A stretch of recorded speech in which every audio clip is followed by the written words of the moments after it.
नमस्कार विद्यार्थी मित्रांनो, आपण याआधी पाहिलं how to identify polynomials, then degree of the polynomials, त्याचबरोबर या पॉलिनॉमियल्सचं क्लासिफिकेशन कसं करायचं या सर्व बाबी आपण पाहिल्या. आता आपल्याला पुढचा टॉपिक पाहायचा आहे तो म्हणजे ऑपरेशन्स ऑन पॉलिनॉमियल्स. पॉलिनॉमियल्सवर केल्या जाणाऱ्या क्रिया. आता 4 ऑपरेशन आहेत हे आपल्या प्रत्येकाला माहिती आहे. ॲडिशन, सबट्रॅक्शन, मल्टिप्लिकेशन आणि डिव्हिजन. तर आज आपण ॲडिशन आणि सबट्रॅक्शन हे 2 ऑपरेशन पाहणार आहोत. त्यातलं फर्स्ट बघूया. इथे दिलं आहे फर्स्ट एक्झाम्पल. जर पाहिलं तर सबट्रॅक्ट म्हटलेलं आहे 5a² - 2a from 7a² + 5a + 6 यांना सबट्रॅक्ट करायला लावलेलं आहे. सबट्रॅक्ट करायचं आहे 5a² - 2a कुठून, तर फ्रॉम 7a² + 5a + 6. मग 7a² + 5a + 6 हे आधी लिहिणार आणि मायनस त्याच्यातून आपल्याला करायचं आहे 5a² - 2a ते इथे लिहिणार. आता हे लिहिल्यानंतर पुढच्या स्टेपला काय करणार की हे जे मध्ये निगेटिव्हचा साईन आहे तर हे काढण्यासाठी कंसातले जे 2 पदं आहेत तर ते दोघंही पदांचे आपल्याला साईन चेंज करावे लागतील. पहिलं जे ब्रॅकेट आहे ते ॲज इट इज जसा तसं लिहिणार 7a² + 5a + 6 आणि पुढे मायनसचं साईन असल्यामुळे जे ब्रॅकेटमधले टर्म्स आहेत त्यांचे दोघांचे साईन आपण चेंज करणार. 5a² हा पॉझिटिव्ह आहे, इकडे निगेटिव्ह 5a² झाला आणि 2a हा निगेटिव्ह आहे, निगेटिव्ह 2a तो या ठिकाणी पॉझिटिव्ह 2a झाला. तशा प्रकारे हे सगळे टर्म आपण लिहिले. ते लिहिल्यानंतर जे लाईक टर्म आहेत ते सोबत घ्यायचे, कारण लाईक टर्मची फक्त क्रिया होते.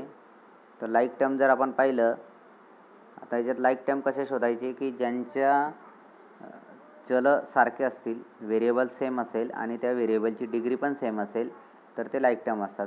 फॉर एक्झाम्पल 7a² इथे जर आपण पाहिलं तर a² आहे, त्यानंतर a² असणारं दुसरं टर्म कुठलं तर 5a².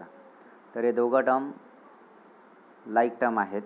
मग आपण हे सोबत लिहिणार 7a² आणि जेव्हाही पद आपण पुढे मागे सरकवतो तर त्यावेळी चिन्हासहित ते घ्यायचं असतं. आता इथे फक्त त्याची जागा बदलते आहे, त्याची साईडने बदलते. जर तो LHSवरून RHSला किंवा RHSवरून LHSला गेला असता तर त्याचं साईन चेंज झालं असतं, परंतु हे फक्त आपण पुढे घेतो आहे त्यामुळे इथे साईन चेंज होणार नाही. 7a² - 5a². नेक्स्ट टर्म आहे 5a आणि याच्यातलं सेकंड टर्म आहे 2a. मग 5a + 2a दोघं प्लस आहेत, पॉझिटिव्ह आहेत आणि जे रिमेनिंग टर्म राहिलं ते म्हणजे +6 ते ॲज इट इज. आता या सगळ्यांची क्रिया जर आपण केली तर 7a² - 5a² 2a², 5a + 2a केलं तर 7a आणि 6 ॲज इट इज. आता हे तिघंही अनलाईक टर्म आहेत, यांच्यावर कुठलीच क्रिया होणार नाही, म्हणजे या ठिकाणी सबट्रॅक्शनची जी क्रिया आहे ती संपलेली आहे. आता हे सबट्रॅक्शन होतं त्यामुळे आपण साईन चेंज केलं. आता या ठिकाणी जर समजा ॲडिशन राहिलं असतं, ॲड आणि मग हे 2 पॉलिनॉमियल आपल्याला ॲड करायला लावले असते, तर मध्ये जे आपण मायनसचं साईन लिहिलं आहे ते न लिहिता इथे मध्ये प्लस केलं असतं आणि प्लसचं साईन जर आलं तर ब्रॅकेटमधले जे टर्म आहेत त्यांचे साईन चेंज होणार नाही, म्हणजे इथले जे साईन आहेत ते साईन चेंज होणार नाहीत. हा जो प्लस साईन आहे तो प्लसच जर असेल आणि हा जो मायनस साईन आहे तो -2a तसाच असेल. आणि मग इथे सुद्धा चिन्हानुसार क्रिया करायची. जर सबट्रॅक्ट जरी म्हटलं आहे परंतु सबट्रॅक्टच आपल्याला करायचं आहे ते नाही, तर क्रिया करताना आपण नेहमी चिन्हानुसार क्रिया करायची, मग ते ॲडिशन असू द्या की सबट्रॅक्शन असू द्या. आता हेच एक्झाम्पल आपण उभ्या पद्धतीने मांडून पण करू शकतो. आता ते कसं करायचं असं बघा. 7a² + 5a + 6 ही फर्स्ट पॉलिनॉमियल लिहिली. आता सेकंड पॉलिनॉमियल लिहिताना आपण काय करायचं की तिला लाईक टर्मच्या खाली लाईक टर्म आलं पाहिजे. म्हणजे आपल्याला लिहायचं आहे 5a² - 2a याच्या खाली, तर 5a² हा 7a² खाली आला पाहिजे, 5a² - 2a 2a हा 5a खाली आला पाहिजे आणि थर्ड टर्म इथे नाही आहे, त्यामुळे आपण ते वाढवू पण शकतो +0, आणि नाही पण वाढवलं तर काय हरकत नाही. आता यांचं आपल्याला करायचं आहे सबट्रॅक्शन. सबट्रॅक्शन करत असताना जी सेकंड पॉलिनॉमियल असते तिचे सर्वांचे साईन चेंज करायचे. आता 5a² जो आहे तो जर आपण पाहिला तर या ठिकाणी 5a² बघा एक्झाम्पलमध्ये पाहायचं, तो पॉझिटिव्ह आहे तो निगेटिव्ह होईल, आणि 2a जर पाहिला तो निगेटिव्ह आहे म्हणजेच तो पॉझिटिव्ह होईल, आणि इकडे 0 पॉझिटिव्ह आहे तो निगेटिव्ह होईल. अशा प्रकारे साईन चेंज होतील. आता ॲडिशन किंवा सबट्रॅक्शन जी पण क्रिया आपल्याला करायची आहे ती चिन्हानुसार करायची. 7a² आणि 5a² मायनस साईन आहे म्हणजे दोघांची सबट्रॅक्शन होईल 2a². 5 + 2a ते झाले 7a प्लस 6 - 0 6. अशा प्रकारे ॲडिशनचं एक्झाम्पल जर राहिलं असतं तर या पद्धतीने आपण ते सॉल्व केलं असतं. म्हणजेच आपण सबट्रॅक्शन करा किंवा ॲडिशन करा तर ते याच पद्धतीने करायचं. फक्त सबट्रॅक्शन करत असताना सेकंड जी पॉलिनॉमियल असतील तिचे साईन, सगळ्या टर्मचे साईन चेंज करायचे आणि चिन्हानुसार क्रिया करायची. जर ॲडिशन असेल तर साईन चेंज करण्याची आवश्यकता नाही, जसं असेल त्या पद्धतीने आपण ते सबट्रॅक्शन करायचं आहे किंवा ॲडिशन करायचं आहे. अशा प्रकारे हे जे आपण एक्झाम्पल्स समजून घेतलं त्याच्या आधारे आपल्याला ॲडिशन आणि सबट्रॅक्शन हे करता येऊ शकतं. यासाठी आपल्याला प्रॅक्टिस सेट 3.2 मध्ये काही एक्झाम्पल दिलेले आहेत. तर ते एक्झाम्पल क्वेश्चन नंबर 2 जो आहे तो आपण सॉल्व करायचा आहे. फर्स्ट मी आता तुम्हाला समजून देतो. Use the given letters to write the answer.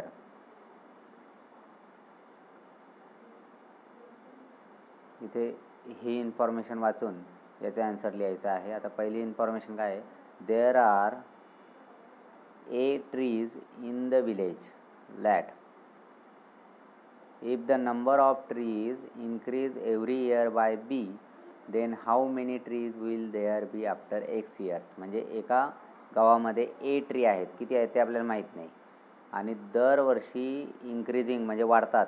किती ट्री वाढतात, बी ट्री एवढे ट्री वाढता आहेत, आणि एक्स वर्षानंतर, किती वर्षानंतर ते दिले नाही पण एक्स वर्षानंतर टोटल किती ट्री होतील. आता हेच एक्झाम्पल जर आपल्याला समजा नंबरमध्ये दिलेलं राहिलं असतं तर ते आपल्याला लवकर कळलं असतं आणि आपल्याला लगेच एक्झाम्पल याचं जे ॲन्सर आहे ते काढता आलं असतं. मग आधी काय करायचं, जर आपल्याला लेटरचं एक्झाम्पल जमत नसेल तर आपण त्या ठिकाणी एक अंदाजित आकडा घ्यायचा. आपण असं समजूया की त्या गावामध्ये 100 ट्रीज आहेत. There are 100 trees in the village that if the number of trees increase every year by, आता बी म्हटलं आहे ना इथे, तर आपण असं करू की 10 ट्री हे दर वर्षाला वाढता आहे, म्हणजे 10 झाडं दर वर्षाला वाढता आहेत. तर आफ्टर एक्स इयर्स म्हणजे एक्स वर्षानंतर किती झाडं होतील. आता आपण असं समजू की एक्स वर्ष म्हणजे 5 वर्ष. मग आता याचं उत्तर जर आपल्याला काढायचं असेल तर ते एकदम सोपं आहे, कारण प्रत्येक वर्षी 10 झाडं वाढत आहे, 5 महिन्यापर्यंत वाढले म्हणजे 10 × 5 = 50, आणि आधीचे जे ट्री होते ते किती होते 100, म्हणजे 100मध्ये काय करावं लागलं आपल्याला 10 × 5 करावं लागेल. मग 10 × 5 = 50 जर आपण केला तर 100 + 50 हा झाला 150. आता याच पद्धतीने आपल्याला हे जे ॲन्सर काढायचं आहे तर ते ॲन्सर आपल्याला लेटरच्या स्वरूपामध्ये काढायचं आहे. मग 100 म्हणजे आपण काय एची व्हॅल्यू मानली होती, प्लस 10 म्हणजे ही बीची व्हॅल्यू होती, आणि 5 हे इयर्स होते म्हणजे इंटू एक्स. मग या ठिकाणी लिहिताना ते या पद्धतीने ती पॉलिनॉमियल तयार होईल, ए प्लस बी एक्स यांचं मल्टिप्लिकेशन. त्यानंतर नेक्स्ट बघा, for the parade there are Y students in each row and X such row are form, then how many students are there for the parade in all. म्हणजे parade चालू आहे, त्या परेडमध्ये एका रोमध्ये Y student आहेत आणि अशा x रोमध्ये मग किती स्टुडंट असतील. आता हे पण एक्झाम्पल जर आपल्याला सॉल्व करायचं असेल तर आपण या ठिकाणी आधी मानून घेऊ. आपण असं समजू, for example there are 10 student in 1 row. 10 student आहेत एका रोमध्ये असं आपण समजू. मग आपल्याला 5 रो दिलेल्या आहेत. मग 5 रोमध्ये किती असतील हे जर आपल्याला काढायचं असेल तर 10 आणि 5 यांच्यात कुठली क्रिया करावी लागेल, तर आपल्याला मल्टिप्लिकेशन करावं लागेल. 10 5 आर 50 अशा प्रकारे आन्सर मिळेल.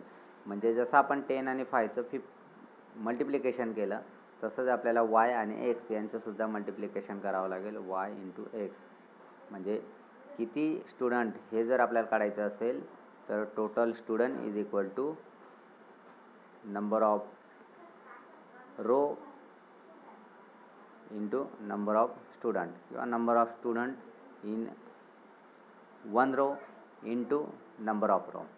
अशा प्रकारे या दोघांचं मल्टिप्लिकेशन करून आपल्याला ते ॲन्सर यांचं दोघांचं मल्टिप्लिकेशन एक्स वाय, कारण आधी लिहिताना एक्स आपण आधी लिहितो त्यामुळे. आता थर्ड जर आपण पाहिलं, the tens and units place of the 2 digit number in is m and n irrespectively. Write the polynomial which present the 2 digit number. आता कुठलाही 2 डिजिट नंबर कसा तयार होतो तो आपण आधी बघूया. सपोज 53 हा एक 2 डिजिट नंबर आहे. आता 53 मधला 5 आणि 3 हे जे आहेत, तर 53 हा कसा तयार झाला असेल तर 5 जो आहे तो 10 प्लेसवर आहे आणि 3 जो आहे तो युनिट प्लेसवर आहे. म्हणजे या ठिकाणी 5 टेन्स आहेत म्हणजेच 50 आहे आणि 3 युनिट आहेत म्हणजेच +3. मग 50 + 3 केलं तर ते होतात 53. म्हणजे अशा प्रकारे आपल्याला तो नंबर तयार करता येऊ शकतो. मग आता या ठिकाणी असं दिलं आहे की 10 प्लेस आणि युनिट प्लेस या ठिकाणी m आणि n हे डिजिट आहेत. बरं, आता 50चा जर आपण विचार केला, आधी हे बघा, 50चा जर आपण विचार केला तर हा 5 जरी 10 प्लेसवर आहे आणि त्याची व्हॅल्यू 50 आहे, तर हा 50 पण कसा तयार झाला असेल तर 5 × 10 + 3. हा 10 कशासाठी घेतला, कारण तो 10 प्लेसवर आहे म्हणून. तो जर 100 प्लेसवर राहिला असता तर इथे 100 घेतला असता.